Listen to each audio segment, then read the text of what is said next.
السلام علیکم ورحمۃ اللہ وبرکاتہ۔ وعلیکم السلام ورحمۃ اللہ وبرکاتہ۔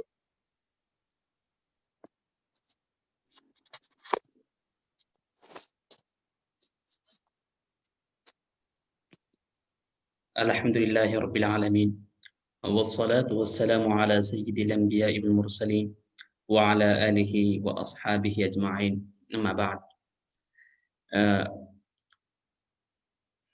الحمدللہ آپ لوگ سب تمام حضرات بخیر و عافیت ہوں گے۔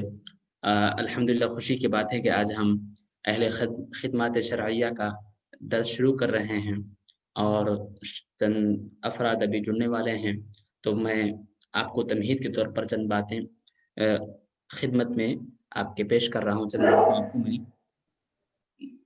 اسٹارٹنگ میں چند باتیں آپ کے لیے شیئر کر رہا ہوں۔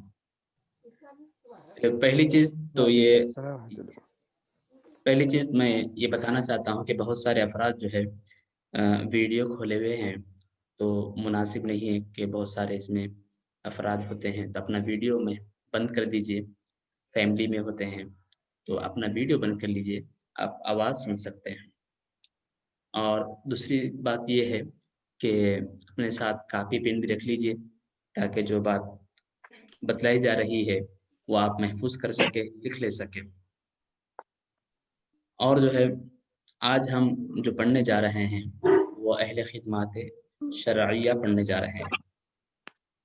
اہل خدمات شرعیہ، تو اہل خدمات شرعیہ ایک اہم کتاب ہے جو مسائل، دینی مسائل کے بارے میں لکھی ہوئی ہے۔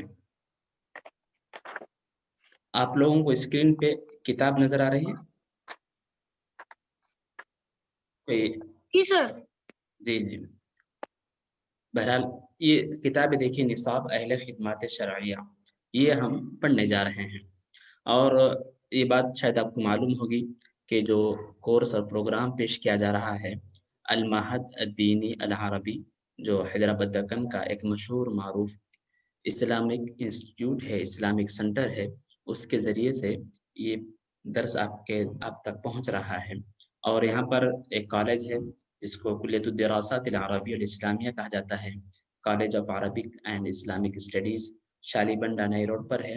اس کے ذریعے سے یہ تمام چیزیں آپ تک پیش کی جا رہی ہے۔ اور میں سبق شروع کرنے سے پہلے اور ایک بات یہ عرض کرنا چاہ رہا ہوں کہ ایک نمبر ہے، آپ اپنے پاس ایک نمبر لکھ لیجئے۔ اس نمبر کے ذریعے سے آپ تک جو بھی سبق پڑھایا جا رہا ہے، جو میٹیریل ہے، ویڈیو ہے، کتابی شکل ہے، یہ تمام چیزیں آپ تک انشاءاللہ تعالی وقت پر پہنچ جائیں گی، اور ڈیلی ریمائنڈر بھی آپ تک پہنچے گا۔ تو میں ایک نمبر بولنے جا رہا ہوں، جب آپ یہ نمبر اپنے فون میں محفوظ کر لیں گے، سیو کر لیں گے، تب یہ جو ہے آپ تک تمام چیزیں، میٹیریل ہو، سبق ہو، ویڈیو ہو، تمام چیزیں جو بھی اپڈیٹ ہے آپ تک انشاءاللہ تعالی اس نمبر کے ذریعے سے پہنچ جائے گا۔